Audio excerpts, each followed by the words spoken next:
It brings in $6 million to the city of Tulsa each year. Why this huge sporting event could soon be hitting the mats somewhere else. Tonight, we examine the dangers of street racing here in Tulsa, and it's not just for kids anymore. And a pair of dramatic caught-on-tape stories tonight. A high-speed chase that lands one cop car in a pond. Plus, 2 police officers risked their own lives dragging a man out of a burning car seconds before it's engulfed in flames. This is News Channel 8, coverage you can count on. Hi, everyone. Thanks for joining us. It is called the toughest wrestling tournament in the world, and it's right here in Tulsa. This is the 53rd year for the Tulsa Nationals. Now, it brings in about $6.5 million to our economy, and now this big moneymaker may be leaving the city. News Channel 8's Elizabeth Kinney is at the tournament. And Elizabeth, why would it pull out after 53 years? Well, the event is right here at the Tulsa Convention Center, and the tournament director tells us that the rent here has almost tripled in the last couple of years. You know, this really is a big event. There's about 2,000 wrestlers here, plus all their families and coaches, and now they could all be looking to hit the mats somewhere else. You're doing great, but you do not stop wrestling. You're the man. All right? I believe in you. You're the man. The coaching, the pacing, it all comes down to this for 6-year-old Anthony Russo, here from New Jersey for his first turn on the mats. Keep wrestling! Keep wrestling! 2,000 wrestlers, some local, most from around the country, hitting the mats in Tulsa maybe for the last time. We got a lot of cities that really want us there. I mean, they're begging to get something like this. And the fans who come to watch some 6,000 matches would go with them. Wherever they put it, people will show up. They say it's a match Tulsa would lose. Tulsa will, because it brings a lot of money into the area that, you know, might go somewhere else. The tournament says they're paying triple rent from just a few years ago. But the convention center says that's not the whole story. They gave us a statement saying every user would like a free rental, and the amount charged by the convention center for this event does not even cover utility costs. They say the convention center will actually lose money, but they do this to assist with the overall economic impact to the city. No matter what you do, I'm proud of you. You understand? You're here, you're trying.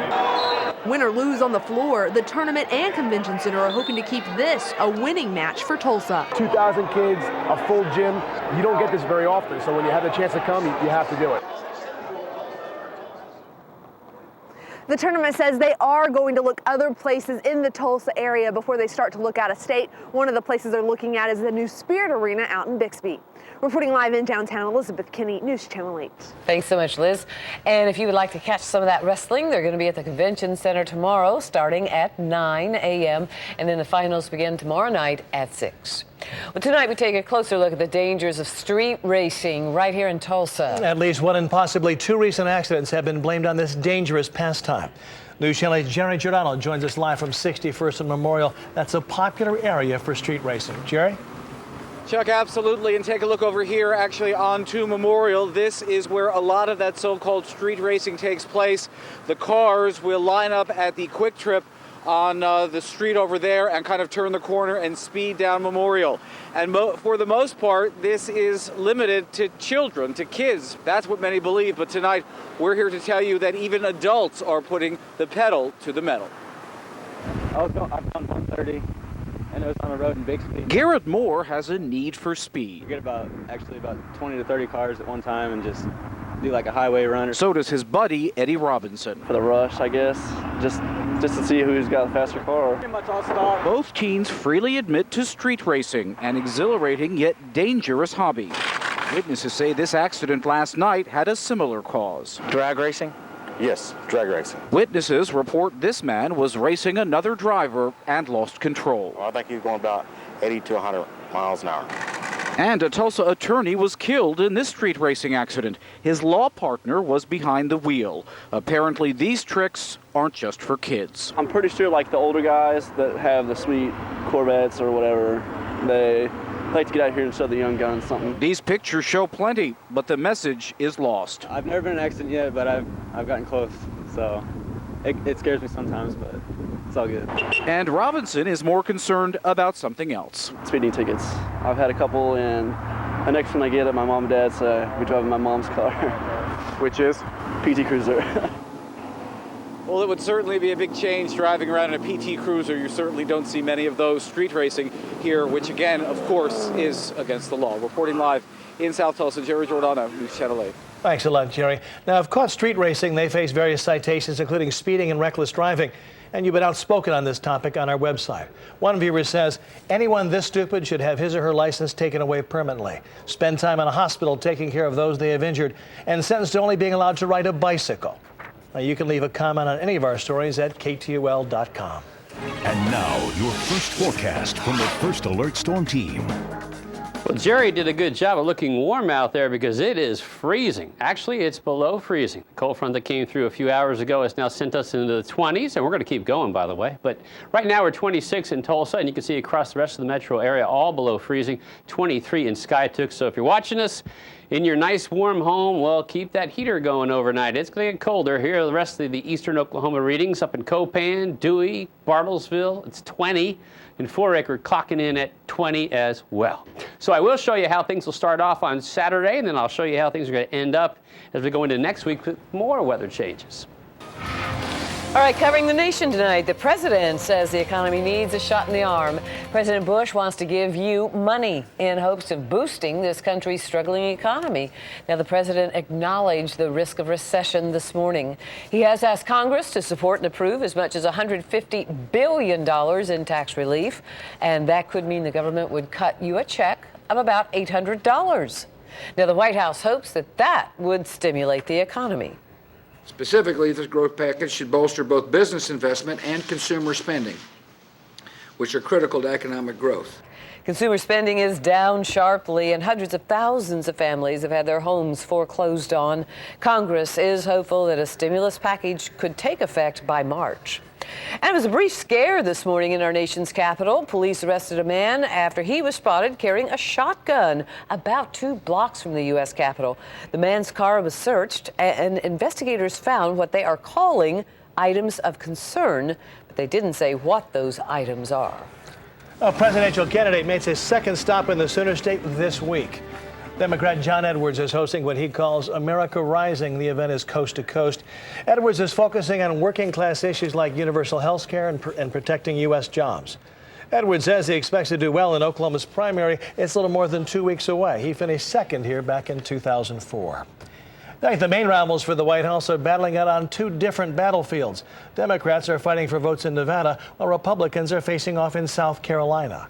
Polls in both states open tomorrow, and candidates are zeroing in on the economy. Republican John McCain says government spending is out of control. He says it has to stop. Before coming to Oklahoma, John Edwards talked up the economy in Nevada.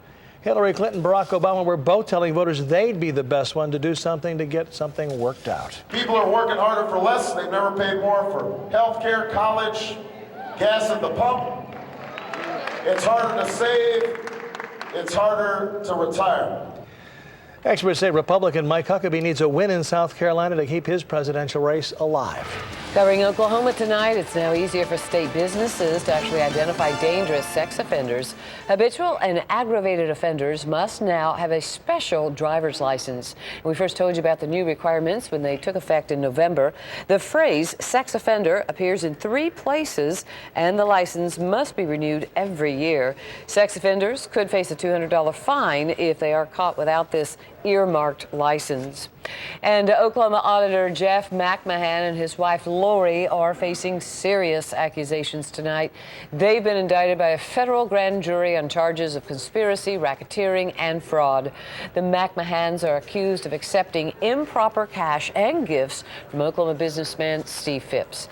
Phipps has already cut a deal with prosecutors in which he pleaded guilty to a charge of conspiracy.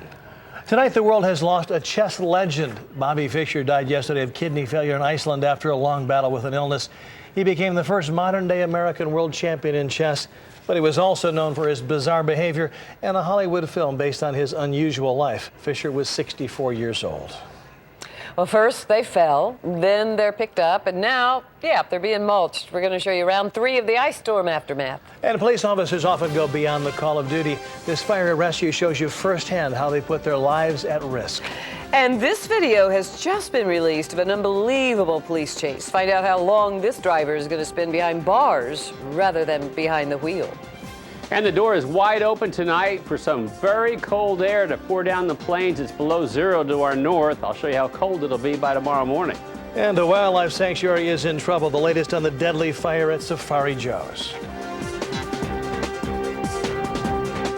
This is News Channel 8, covering tonight's breaking news in Oklahoma with Carol Lambert, Charles Ely, tracking storms with the power of Doppler 8000, Chief Meteorologist Frank Mitchell, and Sports Director Chris Lincoln.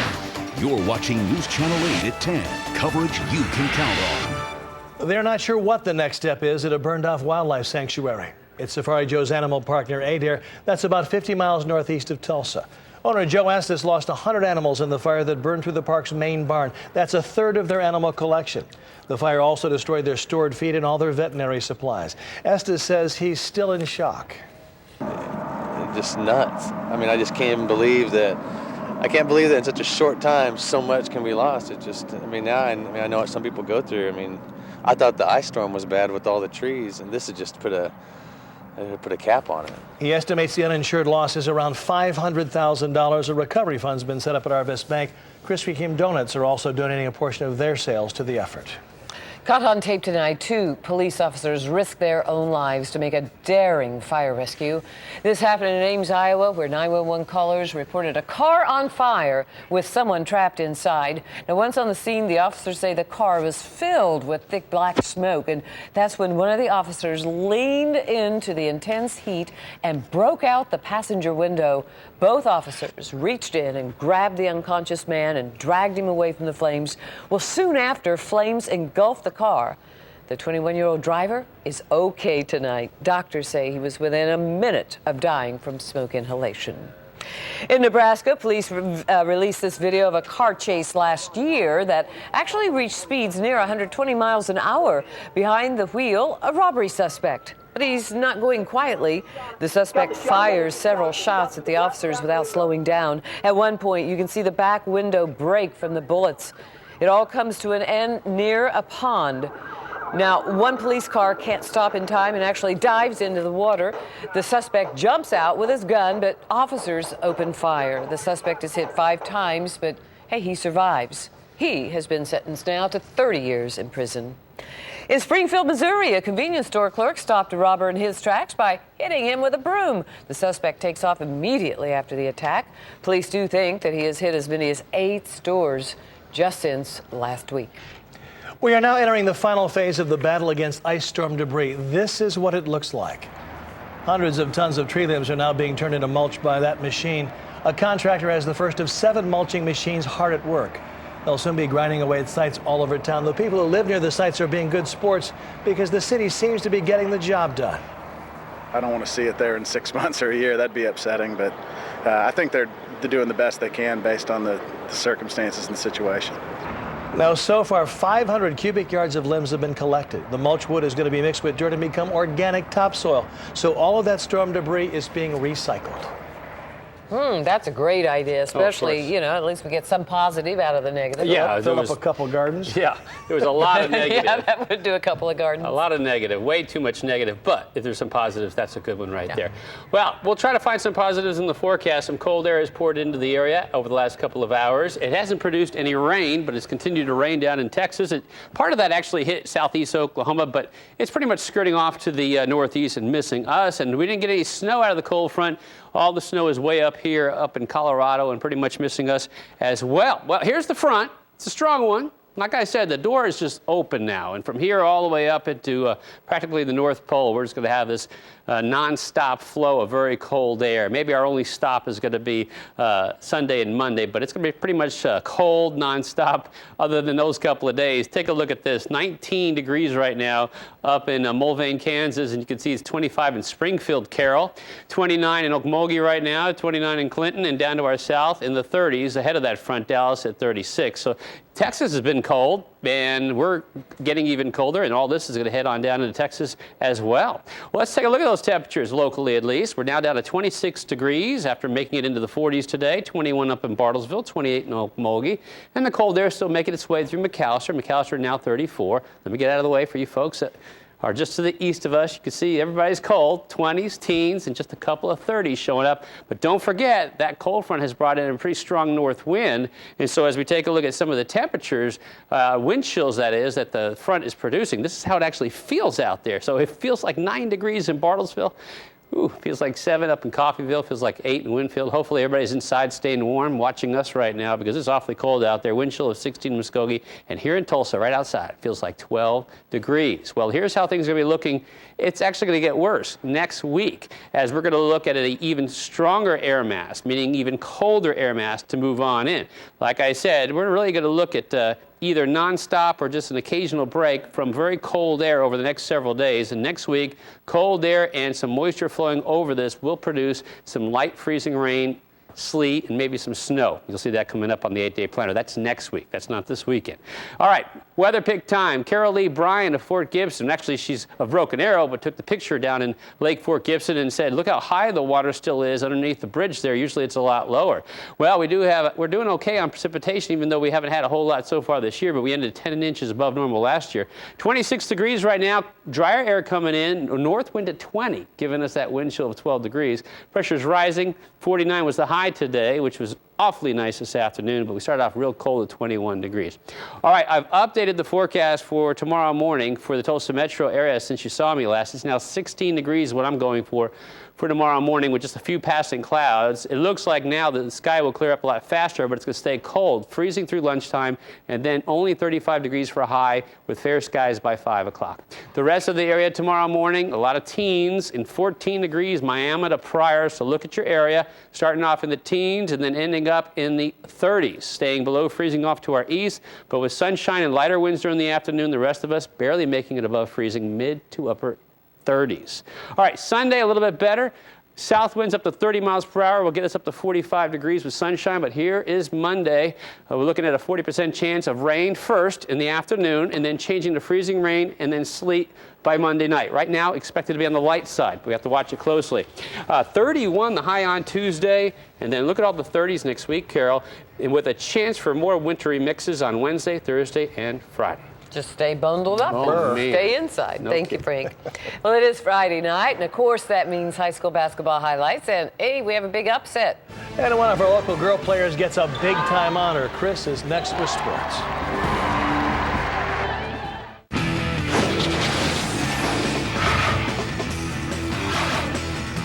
Hello again, everyone. Another big night of high school basketball, including the #1 ranked girls and boys team in 6A, Booker T. Washington action at Edison. Let's go to the highlights. Ladies first. 12-1, #1 ranked Booker T. Washington had a chance to tie this game with 7 seconds left. As Talia Mayberry drive is no good. The ball is loose. Edison wins it. They pull off the upset 59-57.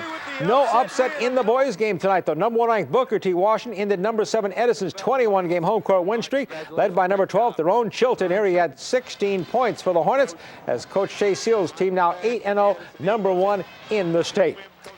And a big honor for the area girl basketball prep star, Angel Goodrich, senior at Tahlequah Sequoia, already committed to the University of Kansas, one of just 24 high school players in the nation to be nominated to be a McDonald's All-American. She's led her team to 3 straight state titles and was Oklahoma's 2007 Player of the Year. And Tulsa's NBA Development Pro Basketball team, the 66ers, start their special high school series tomorrow afternoon that features 6 area high schools and boys teams playing before the pro games. Tomorrow, Expo Square Pavilion, one of the great rivalries in the city. It'll be Booker T's girls against Booker T Washington girls against McLean. That's at 1. The boys play at 3:30. Then it's the 66ers hosting Anaheim. That'll be at 6 o'clock. And our congratulations to the 66ers dancers. They've been selected to perform in the NBA All-Star Weekend, February 15th to 17th in New Orleans.